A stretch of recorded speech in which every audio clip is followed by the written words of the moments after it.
here to talk about a system that once operated in obscurity. The election system, the network of clerks. But those innocent days are unfortunately long gone. Our country's far-flung network of local clerks and administrators make up the backbone of America's election system. And with so much hanging in the balance, it is more important than ever that the public and us, the press, understand how this crucial work gets done. Who does it, the resources necessary to accomplish the work, and the growing threats to those on the front lines. For the past decade, I said Justin, Jason Roebuck has served as Justin. I'm sorry. Has served as Ottawa County's clerk and register of deeds with a responsibility for the administration of all elections in the county. Matt Weil is not a clerk, but he is more than familiar with the important work they do as executive director of the Bipartisan Policy Center's democracy program, where he is responsible for the elections project. Early this year, the center authored a report showing steadily rising turnover in the ranks of election officials for the past 2 decades. Please welcome our panel.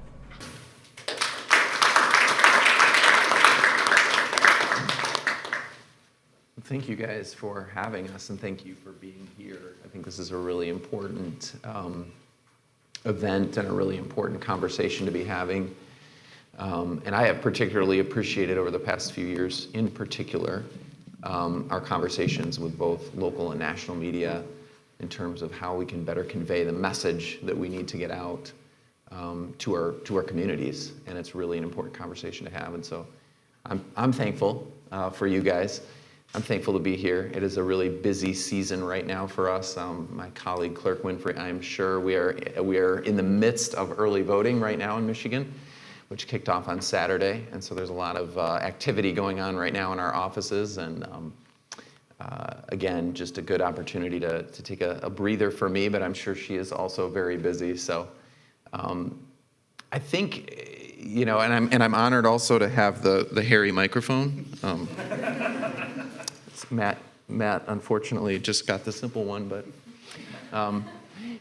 I think I'd like to just share a little bit about my experience as a local election official. And Michigan is a little bit unique in a lot of states because we are so decentralized in our election process. There are a few states like this, but we actually have over 1,600 municipal jurisdictions in the state of Michigan in charge of elections at some level where we have election officials at some level, whether they're city, township, or county clerks. And I've been a county clerk in Michigan for a decade now. Previous to that was in election administration in that office, and previous to that worked for the Secretary of State on an administrative side of things as well. But I think what's particularly challenging in our role, I'm a county clerk, and so we have a bifurcated role with our local clerks in terms of how we administer elections, but I also do a lot of other things. So I'm the clerk of the circuit court. In my particular county is the 7th largest of Michigan's 83. We take in about 130,000 court documents a year. I have about 60,000 land records per year coming in through our office. We handle birth records, marriage records, and I am the clerk of my board of county commissioners, right? So which is our local legislative body. And so my elections role is relatively small compared to the volume of work and particularly staff. So I have 40 staff and I have 4 full-time election employees. But it plays a very outsized role in terms of the attention placed on the office. And I think, I give a little talk frequently in our community and particularly to our election workers as well, where I kind of go over what we call the life cycle of an election. And a lot of people, I think what I call normal people who are just living normal lives and have jobs and kids and families and they're busy, don't always see what this whole thing looks like. And when we talk about a life cycle of an election, I say it starts with our candidates filing for office, like people who actually file to get their names on the ballot, and the ballot proposals from the local and state level that come to us. Then we, at the county level, begin this programming process where we literally have to build a ballot. We have, and again, we're not the biggest, and we're certainly not the smallest in Michigan, but I have, hundreds of ballot styles in my county, which is different, slightly different for every single voter. So that process is a proofing process. It takes a great amount of time and energy and effort to get that there. Then we begin a process of testing everything. It's called the logic and accuracy test, and those are public tests. They're open to the public. Members of the community can come in and see this process, but we test every single piece of equipment that is used, multiple tests. We just finished, actually, on July 8th. We had a public test just for our early voting component of the election, which included over 10,000 ballots. So this is a major undertaking, and it is done in full view of the public as well. Our absentee voting process, which is well underway right now in the state of Michigan for our state primary election, which is August 6th. That's a whole lot of verification processes that are happening at the local level with our clerks, city and township municipal clerks, signature verification in connection with those voters on a daily basis, making sure that they can cure any issues, managing that process. Now we have early voting, which is a new thing in Michigan, a constitutional amendment in 2022, voter initiated, changed our process to allow for early voting, and so we've really had to build up an infrastructure for that did not exist last year. And that's a huge change for us, particularly coming into such a major election year like we're in right now. Then, of course, there's the piece that most people think of as the election, which is Election Day. And that's really a small piece of that pie. Following Election Day is the certification process where we have a bipartisan board in every single county, and really, and this is not unique in Michigan, as many of you know, right? My county and every county in the state of Michigan has a 4-member independently appointed bipartisan board that comes in and they certify the election. They actually look at the poll books and say how many voters were here, how many ballots were cast on that poll book. And only after that audit is completed is the election even certified. Then we begin the post-election audit process, where in Michigan we take a sampling of roughly 10% of our precincts and go out and physically conduct a 77-point checklist of many, many different things that we're auditing, but one of those is a hand count verification of the number of ballots cast. And so that, in a nutshell, is the elections piece of what we're dealing with. And I think, for me, working previously to 2020, I can remember the moment that it changed for me in terms of watching public confidence in our system change. And that was actually in 2016 during the presidential preference primary in the state of Michigan, where I was doing a training. We train about 1,200 election workers in a given cycle. And I had done this for quite a while at this point because I'd worked for the county previously. I was the county clerk, and so I knew a lot of these people in the room, right? 1,200 people that we train over and over and over again. And we're giving our typical training as we're leading up to the presidential primary. And I'm starting to get a lot of questions from folks who are kind of asking these questions like, well, how do I really know that the absentee ballots count? There's a lot of fraud going on, right? Or how do we keep illegals from our voting process? And I just, and those questions right now, if I were to get those questions, I would not bat an eye and I wouldn't think anything of it. And they're legitimate questions to ask because we have communities that have received a whole lot of information that they don't know whether or not they can trust. But at that time, that was shocking to me. It was really interesting, particularly coming from the group of individuals that were asking it. I mean, this was a group that had done this work. And I think it really underscored for me the powerful impact that our elected leaders, that our political leaders have in shaping public confidence in a process, including a process that they were a part of. And so that really began introspection for me. And then, of course, following, leading into 2020, things just sort of incrementally shifted and changed. And I think following the 2020 election, as Secretary Benson was speaking as well, so accurately in terms of the post-election process was something that we did underestimate. We weren't ready for that. We weren't expecting that. Hundreds of conversations with individuals within our communities, bad information getting exchanged everywhere, trying to combat this as best as we can with a very limited staff resources and being exhausted, frankly, from running a presidential election in a pandemic. And so I think I began this weird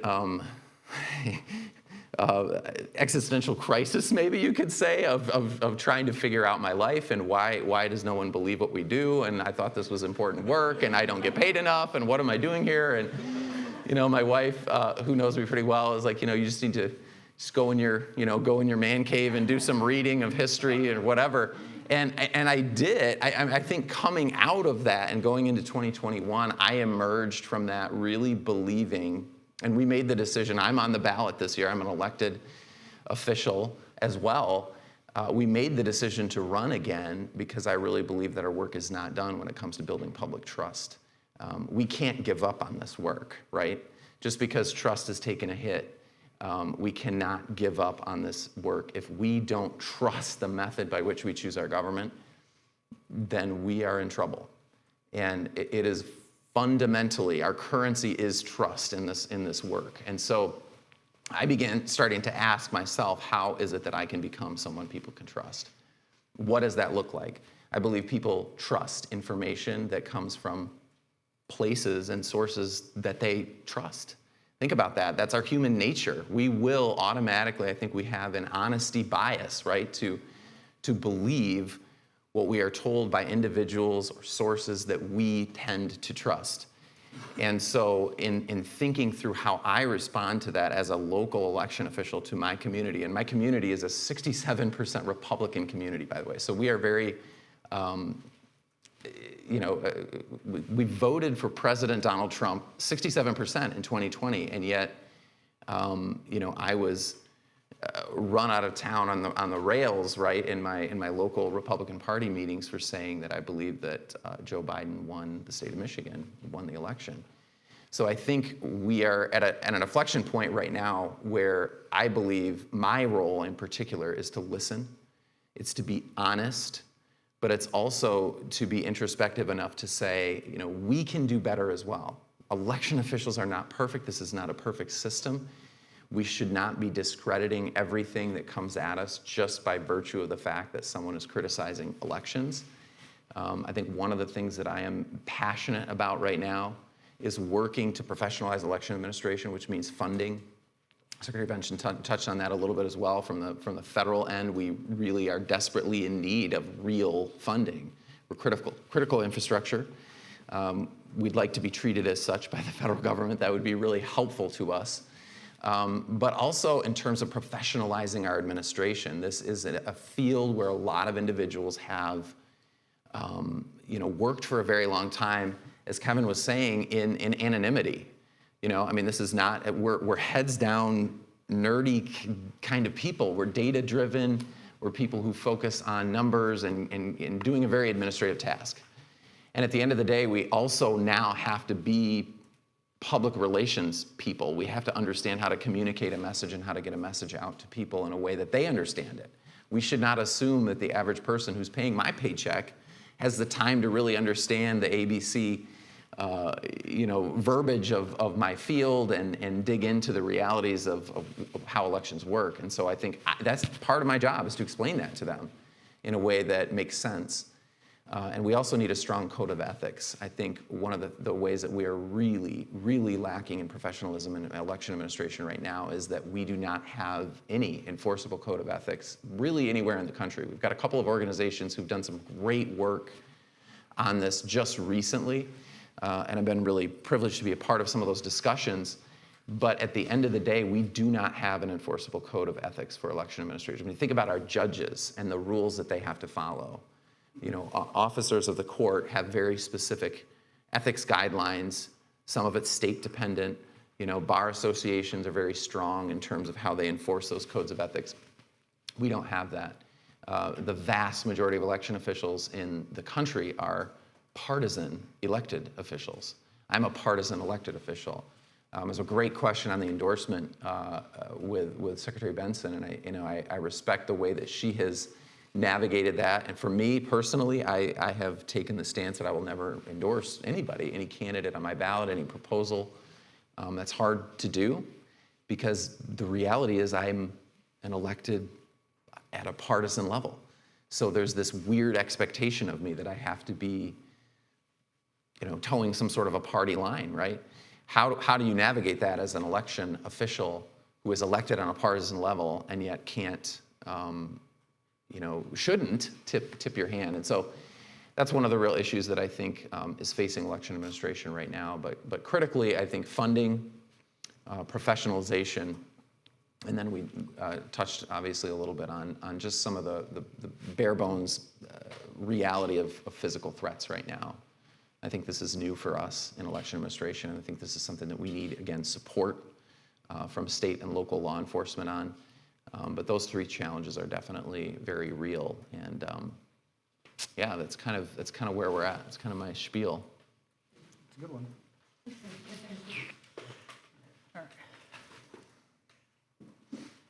All right, well, I am not an elections clerk. I am an elections groupie. I may be the first elections groupie that existed at the federal level. He's a friend of clerks. A friend of clerks. But I'm also, let's see, I don't know, is it up there or no? Oh, there we go. I am a DC policy wonk, so I have to have PowerPoint slides. So bear with me. I promise I won't go too far into them, and I'm happy to share them so that we don't have to focus on any of the charts that my team helpfully put in here, but maybe too detailed for this conversation. So I just want to start a little bit with just how I got here. I've been in election policy for 20 years, started in 2004 in DC, so I literally think I might have been the first person full-time working on elections policy in DC. That didn't exist.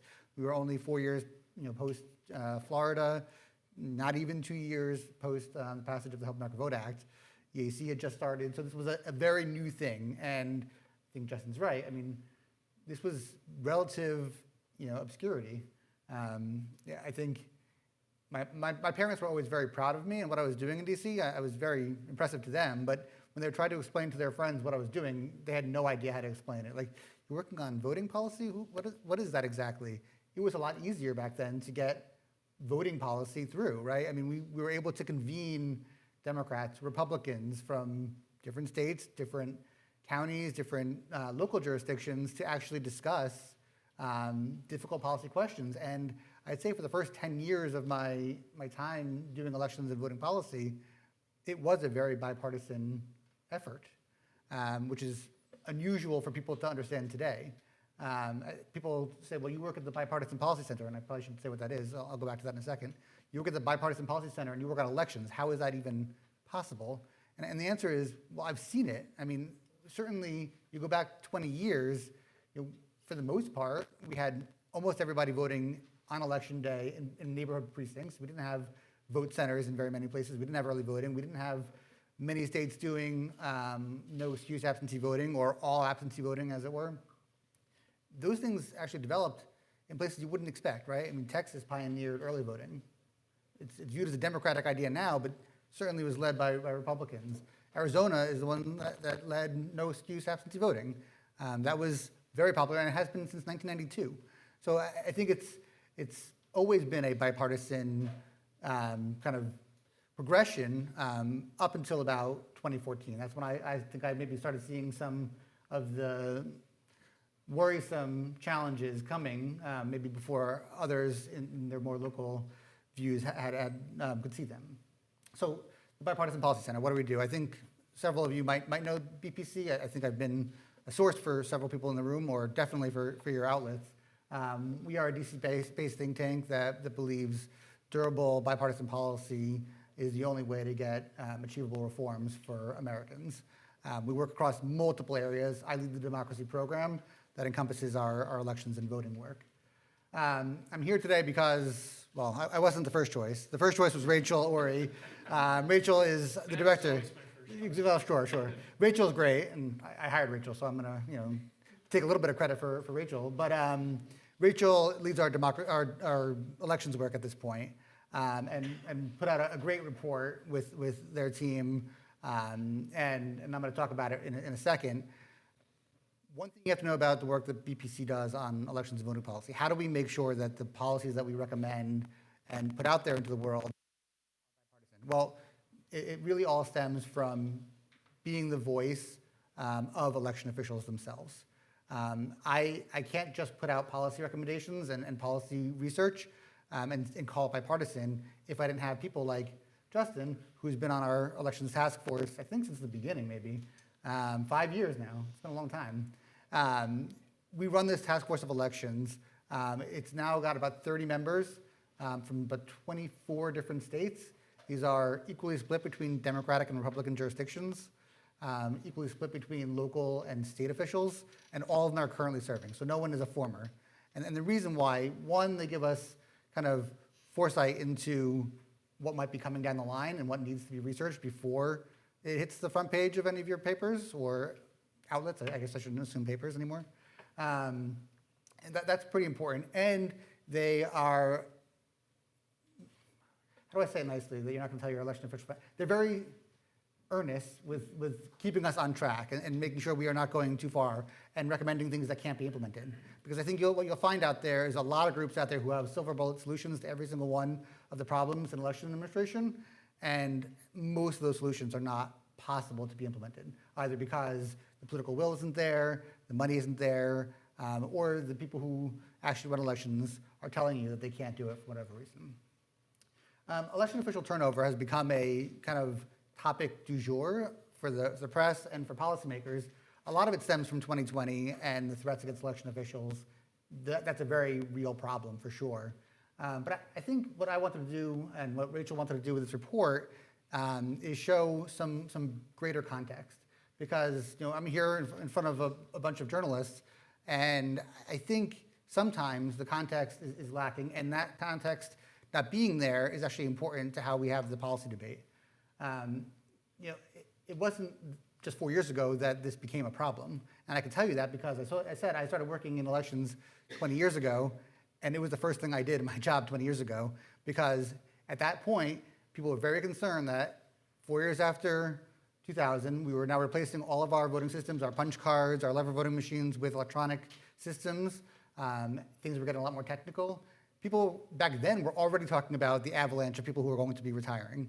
So we've known about this problem. This problem has been around for a long time, and it is not just threats. It is also a policy problem, and we wanted to get some data on it. All right.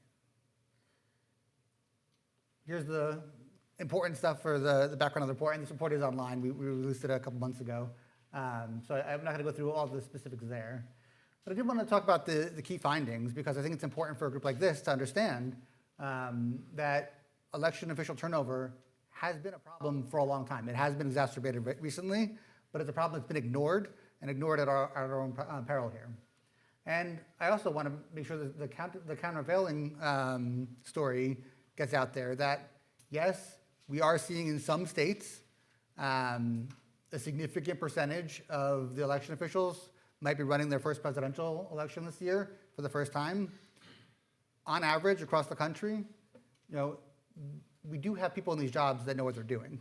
Because I think it became a little bit sky is falling in the reporting over the past couple of years that we're going to have an election workforce that doesn't know what it's doing, and that's just not true. All right. So you can see our fancy graph. Don't worry about the last piece because that's a little out of date at this point, but the point here is that you can see this has been a data problem for a long time. It's also not necessarily localized to the places you would think it was. So certainly, Justin and his colleagues here in Michigan have borne a disproportionate share of threats, of challenges. Pennsylvania is another one, Arizona, Georgia. But our findings and our data set is quite large. This is not at all specific to certain places. It's increased across large and small jurisdictions, all regions of the country, counties and municipalities, elected and appointed positions, and in battleground and not battleground states. So this is a all-of-country problem that requires a policy solution. So in addition to the election task force that Justin is on, BPC does have a new advisory council, largely focused on the election workforce. Because I think that's actually, again, somewhat of an understood policy problem that we're dealing with. That the election workforce, yes, there's turnover. It's also not trained consistently across the country. And there's very little good policy that is there to retain the best employees. And just like any other workforce issue, the election workforce needs to be focused on. All right, so I talked about the election officials are well prepared to administer the 2024 election. I think that's an important story that is not always getting out there. All right, so here's kind of the graph, and you can read this two different ways. You can read this as, all right, well, 65% have experience running a presidential election and 35 don't. That's true. This is a true stat. I wouldn't put up something that wasn't true, but it's a little misleading. And I think, again, this is how the story gets reported. This is how people end up hearing the issue. The 35% who are new, what we mean by that, what I think most people mean by that when they talk to you, is in their role as the chief election official in that jurisdiction. But you heard from Justin, he was not 0 to 60. He didn't go from no election experience to being the county clerk. And in almost all of these cases, the people who are running the elections for the first time in their state are not new to that state, and they're not new to elections at all. This is the average years of experience, 8, of anybody who's running an election for the first time, and it's 11 years in large jurisdictions. So the largest jurisdictions where the majority of people are still voting, the people who are new to their jobs, again, they're new, they aren't new to elections. I talked a little bit about the training programs. I think this is important. We can talk about it more if that's something that's interesting to people. But this is going to be a couple of years of work for my team to help build the systems to recruit, train, and retain the best election workforce. A lot of it's going to be focused on training programs because I think that's a glaring problem across the country.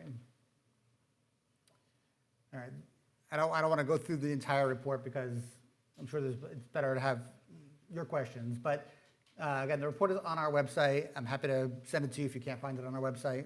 It's not an uncommon problem. I think that was my last slide.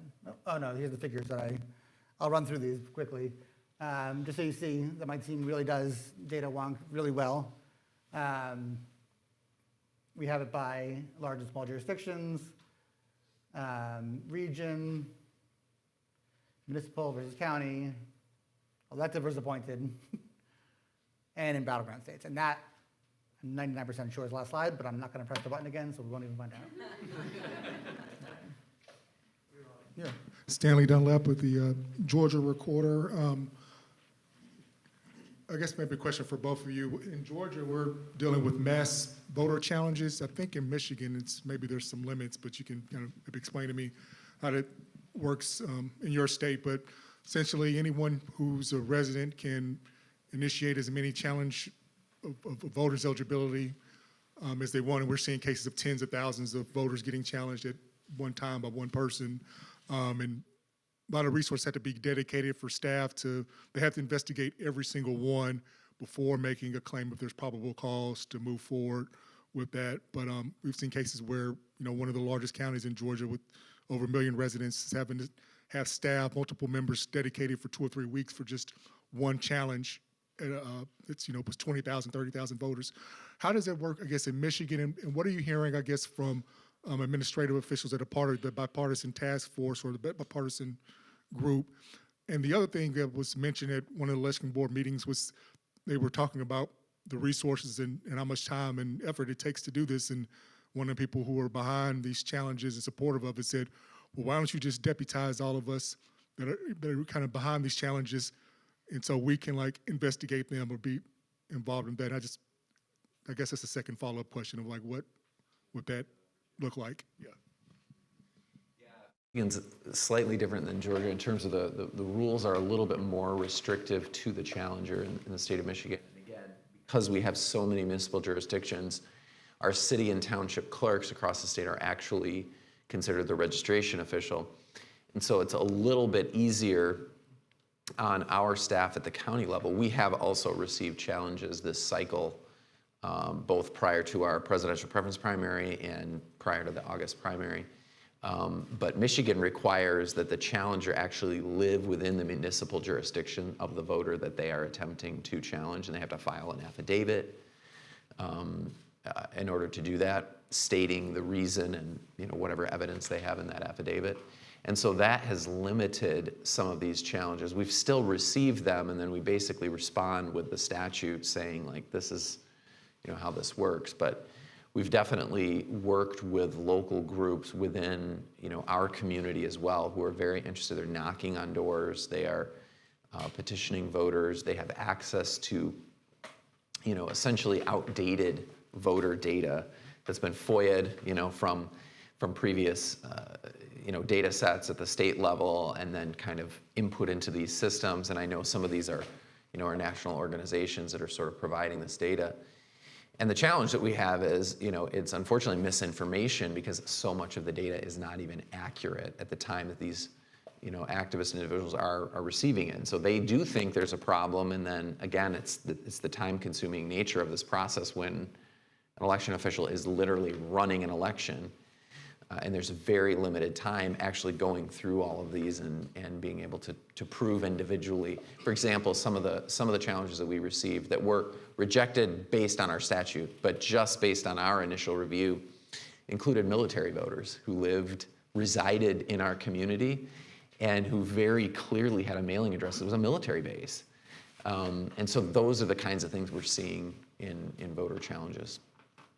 I think we're seeing it everywhere. I think one threat that we were hearing a lot about earlier this year, and I think it hasn't materialized as badly as people had thought it might, is the use of AI to kind of supercharge some of these problems. And not necessarily voter challenges, because that's a little bit more, you have to have specific names, but the request for the cast ballot records or FOIA-ing a lot of other parts of the process. You have to be specific to the jurisdiction, but with AI, you might be able to generate the same request across the entire state. So we're seeing some of that. Now, I was very excited to hear about the process you have here now to share what's happening across jurisdictions with FOIA requests. Not every state's doing that, so a lot of it is still an on-your-own kind of answer, and that is a problem. So we have heard that it's still happening a little bit. You can tell because some of the requests don't make sense based on the jurisdictions that are receiving them, but that has been, I think, how we've seen AI actually impact this election in an administrative way the most so far with the avalanche of requests. Hi, Kyle Ingram with the Raleigh News and Observer. I wanted to ask, how in election administration do you balance the criticism of partisan control over elections with the gridlock of bipartisanship? Because I know Secretary Benson was talking about how the FEC, it's so hard to get them to do anything because they're so split on things. But then I come from North Carolina, where our elected Secretary of State isn't over elections, and we have a partisan appointed state board of elections that is constantly getting criticism for people saying they're making partisan decisions. So what's the solution to that? Do you have the solution? Yeah, no, I think it's not bad. No, I don't. No, I mean, it's a great question. I know that different states have different. In fact, didn't North Carolina just recently change their? Well, they're talking about it. The change is stuck in court right now, but it would make it an even board. So it would basically allow for a majority of one political party or another, correct? Or is that the way it is now? Right now, it's a majority of the governor's party. So the governor has 3 of his party, 2 of the minority. Right. The change stuck in court would make it evenly split. Yeah. But has no mechanism for resolving a tie. I think it is a legitimate problem. It's a legitimate concern. I mean, we've seen in Michigan probably 4 instances across the state since 2020 where these bipartisan boards of county canvassers have basically, deadlocked or essentially attempted to not certify an election. I mean, this is a super ministerial duty in Michigan. It's a little bit different in North Carolina and some other states where these boards are actually administering more of the election process. In Michigan, it's more of the certification at the end, which is very ministerial. We've not experienced that. And I think at the end of the day, when you look at the work being done, it really should be ultimately following the rule book, right? Looking at what the law says you have to do and you're responsible for, catching things that you're responsible for catching, correcting things you're responsible for correcting, and moving on. But I do think there's legitimate reason to look, Personally, I think we need some significant overhaul of election administration and how it's functioned. And I actually like the idea of having some combination, right, of a, bipartisan board that's mixed with independent members as well, members of the community that broaden the scope from just simple bipartisanship, Republican Democrat issue, to a little bit more of a healthier representation of our communities, and that would probably avoid some of that gridlock too. Yeah, I think ultimately, look, there are many aspects of our democracy that have been challenged over the past decade that we realize functioned only because there was precedent and people did the right thing, right? I mean, it's not like these challenges came up out of nowhere, right? I mean, they always had the power to deadlock on certifying a vote. It just didn't happen because that wasn't how things were done. So that's a challenge for sure. And I don't know that there's any way to fix that. I do think having bipartisan oversight of elections is the way to go. But also when we work with states, when we've made recommendations to our task force, our goal is to advocate for policies that are fairly clear, that take away some of the questions of how they're implemented, right? I mean, it would be very nice if we could have a lot of these things just written into law that didn't need interpretation of a Secretary of State, of a board to gridlock on. And I think that our election codes aren't that clean. In many cases, they are really not clean in the sense that, you go back to some states. I mean, I think New York maybe just last year took out all the references to lever voting machines in their state code. They haven't been legal in the state for 24 years. I'm glad they finally got there, but we haven't fixed a lot of the problems, and so you end up with competing laws that are still on the books that then the Secretary of State in a partisan position has to come in and weigh in on and issue a directive. Hey, thanks for doing this, Josh Meyer, USA Today. This is more for Justin, but for both of you, and I know you talked about it a little bit, but I am really interested in the dynamic between clerks and local law enforcement, and you said this is new for us, something, and that you need support from state and local law enforcement. Can you just talk more about that and talk about like what kind of threats there are, even ones, not just necessarily the ones that are blatantly illegal, but just more of the kind of insidious stuff that's going on? Yeah, I mean, it's a really good question, and I think, you heard Secretary Benson touching on a little bit on, what the state is trying to do with the limited federal resources they've been allocated. How can they partner with state law enforcement as well as federal law enforcement to sort of give us some of the tools in the toolbox for dealing with challenges. We've been really, really fortunate in my community, in terms of our relationship with law enforcement. My sheriff is obviously a fellow elected official in the county and friend and partner with us in terms of giving us the proper resources that we need locally. And I think those relationship dynamics are really critical. Some of the things, just building off of what Secretary Benson was talking about with tabletop exercises and various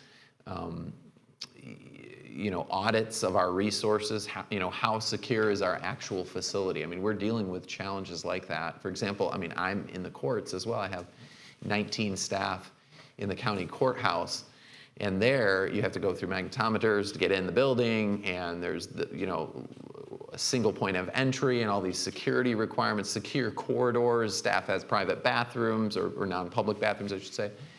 And then our election office is down the road 5 miles and has none of that. And so there's a reality that goes beyond like just the great relationship that I have with my sheriff, and it is more of an institutional way that we look at this. Unfortunately, we've had incidents where judges have been, acts of violence have been committed against many judges across the country. And I hope and pray that it doesn't take actual acts of violence against election officials to get us to the point where we realize that there are some legitimate and severe things that we need to look at more institutionally. I have not personally been physically threatened, and I'm really grateful for that. I don't think that, I don't know what the reasoning is behind that, because I have a lot of colleagues who have been. I think what's interesting, and I've been talking about this more recently, is it's interesting the way people are wording things now, and I don't know if somebody somewhere is teaching a class on how to call your election official and not quite threaten them, But it's fascinating because we do get these interesting little, like, well, we're watching. We're watching it. Well, what does that mean? I'm also an elected official, right? I sign up for this kind of stuff. I've been politically threatened almost every day since November 6th of 2020, but that's very different for me, and that's what we sign up for. I do think that there, more needs to be done to look at how we treat this, and I think we're on a right path in terms of actually criminalizing some of this stuff. But ultimately, I think the root of it is also our relationships within our community, and the trust relationships need to be there in order for healthy communities to thrive. I don't know. Did I hear that you have Tina Barton coming tomorrow from Committee for Safe and Secure Elections? So Tina, I'm sure, is going to talk about this a lot. I'm on that committee at her request. It is unusual that it was the first time that we had election officials, civil society, and law enforcement in the same room discussing election security. It just hadn't happened before 2022. I think largely because Tina, I'm sure she's going to talk about it tomorrow, was directly threatened, and her husband is in law enforcement.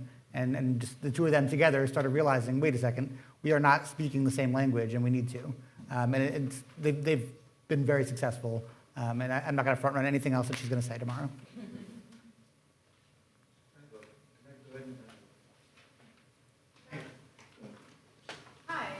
Rodriguez with the 19th. This is a question, I guess, for both of you, but from different angles. I understand that there's a shortage of clerk candidates in Michigan, possibly, or maybe I'm understanding that. Maybe I'm not understanding it correctly, but just that there's been maybe a shortage of the number of clerks who are applying for the job again, basically. You mentioned that you're definitely on the ballot, but that maybe other folks are not making that same decision. And so I'm curious about more of if there's more to understand about those dynamics. And so that's a question maybe for Justin. For Matt, I'm thinking about it from the perspective of how you were talking about, the realities for election workers, that's a long-standing problem. Well, how should we in the press maybe process if we see headlines that talk about a shortage or real challenges to worker recruitment in this space? Is it responsible to report about it in that manner, like in terms of the context there? I'm trying to process how serious is that, basically? Yeah, I think the question is a good one. It's the right one. So, I don't want to speak to Michigan specifically. I won't speak to any state specifically because I don't have the data in front of me. But, I think when we talk about the election workforce being a policy problem, it's a policy problem that started 50 years ago or 60 years ago. I mean, clerks, that was a job in county government that was generally open to women. And so what ended up happening in a lot of these state codes or county codes, they were written in, and the clerk is kind of defined as an administrative role. And so we've never really changed it in a lot of those states. And that's capping out the salary that people can make in those roles because it's classified as administrative, not as the head of a massive department, which is now what it is. So that's a policy problem. That's a policy problem that we can fix, but it's one that's really misunderstood. And it happens in wealthy states and poorer states. I think the example I would give is, I live in Maryland. It's a fairly wealthy county, about 400,000 registered voters, and the chief clerk in that jurisdiction makes about $85,000 a year in a county that the household income is over $100,000.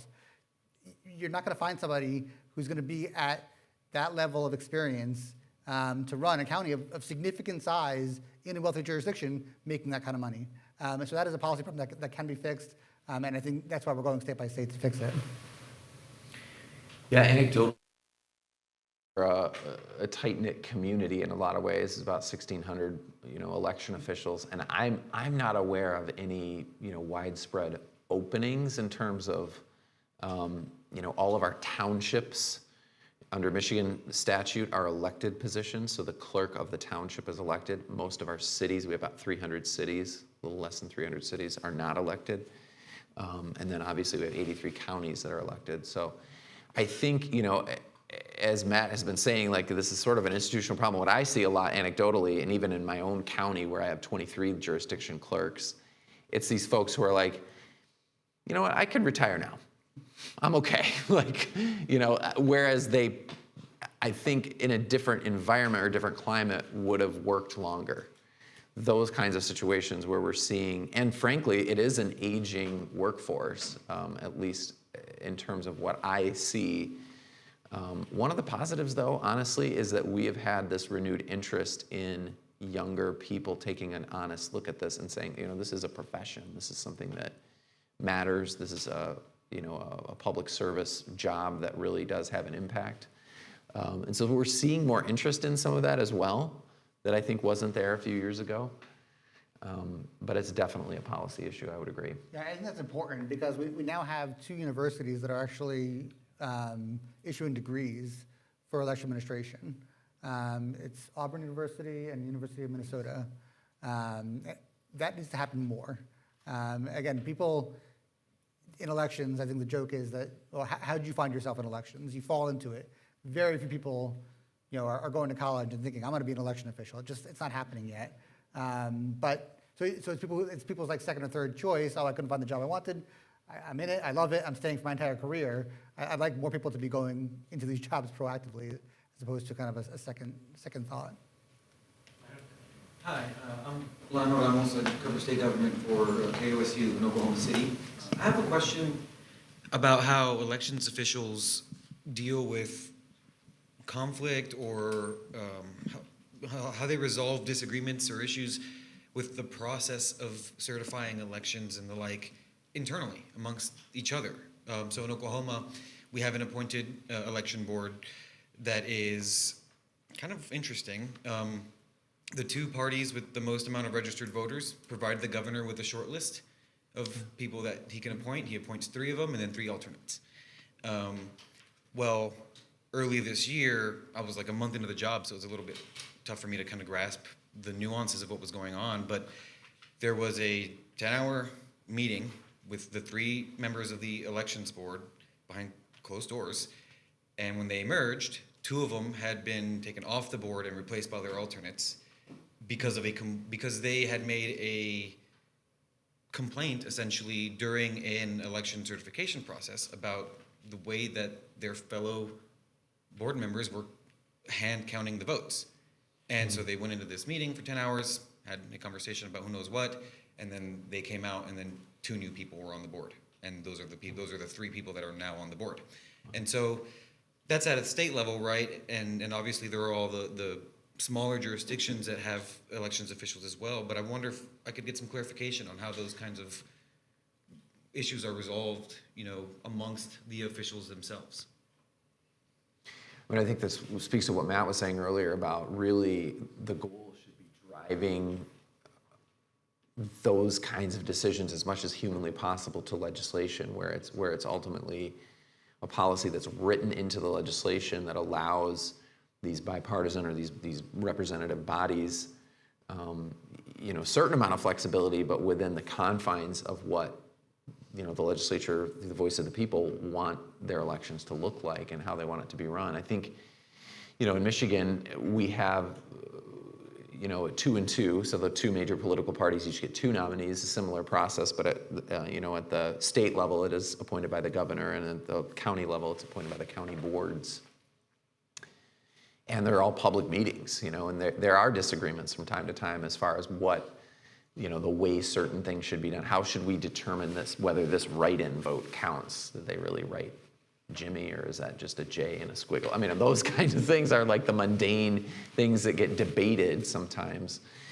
But I guess I would say that overall, by and large, I don't feel like that's been a major problem for us outside of those couple of instances, right, where we have, and it's more of a partisan issue where ultimately I think there's some pressure from one political party right now to say, no, things don't look right. And these guys they're volunteer positions, basically. I mean, they might be paid a stipend, right? Obviously here in Wayne County, we had, instances where there were some real pretty direct political threats toward a member of the Wayne County Board of Canvassers, and then once she made a decision, she got some other different kinds of threats from the other side. I mean, so those are real challenges, I think.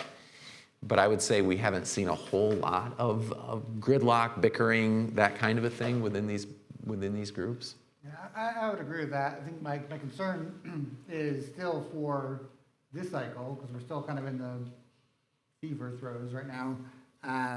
We're going to see more of what we saw in Michigan in 2020 with the certification process, even in states that have pretty good laws. I mean, we saw it in where I think you had, I think it was an all Republican board not certifying the primary results of the Republicans because of something else. And I think the reason why is that there's incentive right now to make these waves because you can get the attention of a lot of people. And so it makes it more complicated for people like me who are trying to watch the process, people like you who are trying to cover it, because we don't know where it's going to pop up. It's usually in places I've never heard of, and it could be important in those states. It could throw an election in a way that you wouldn't expect. And again, because those incentives are there right now, I think it's a current problem. I'm hoping that we're nearing the end of some of these problems being incentivized in the ways they are.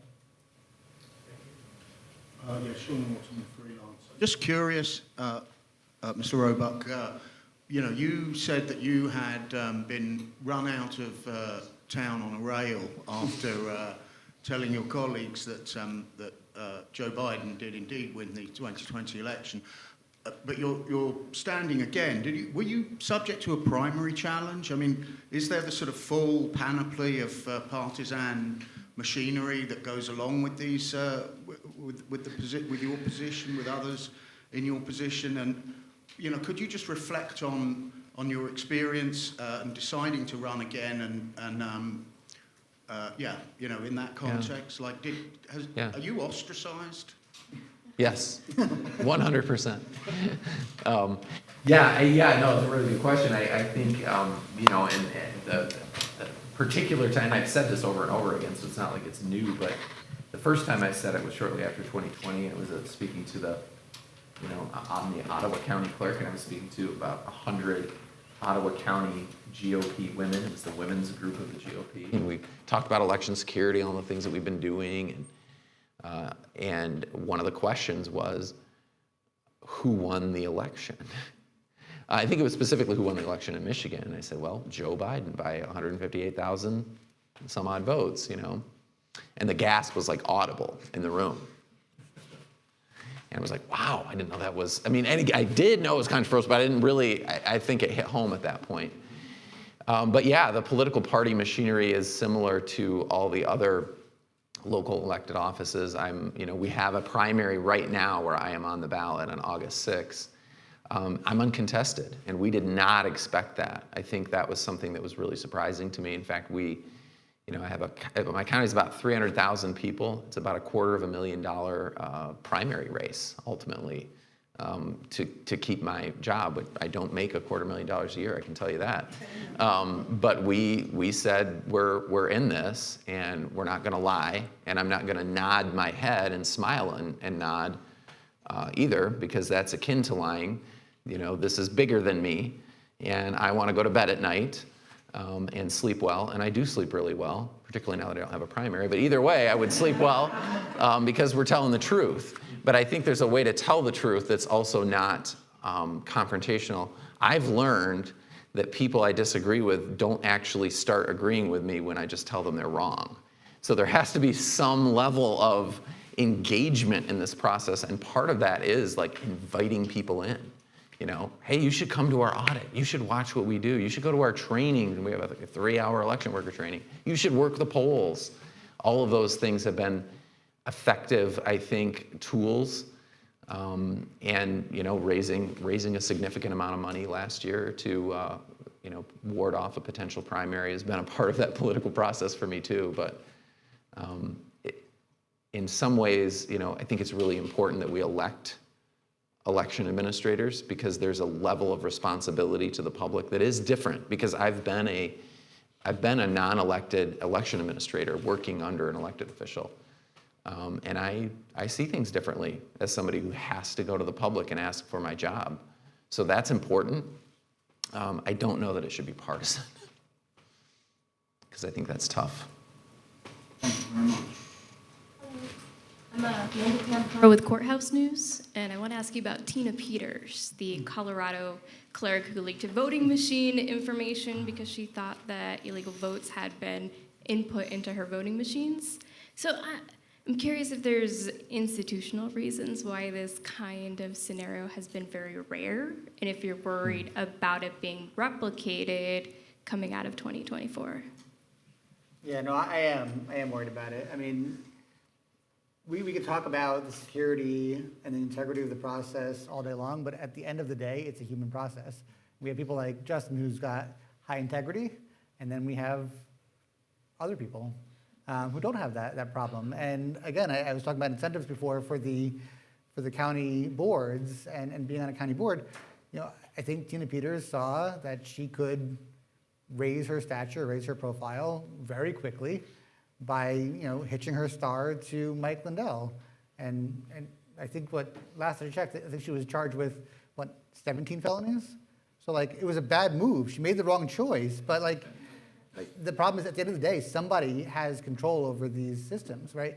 We spent a lot of time making sure that the voting systems are locked in keyed access rooms and that the source code of the election systems are secure and in many cases end-to-end verifiable. But then there's the election official who has the key to the room. And so I think the insider threat is probably the most difficult thing to deal with because we can never completely get rid of it. Tina Peters was relatively new in 2020, is that correct? Yeah. A couple of years.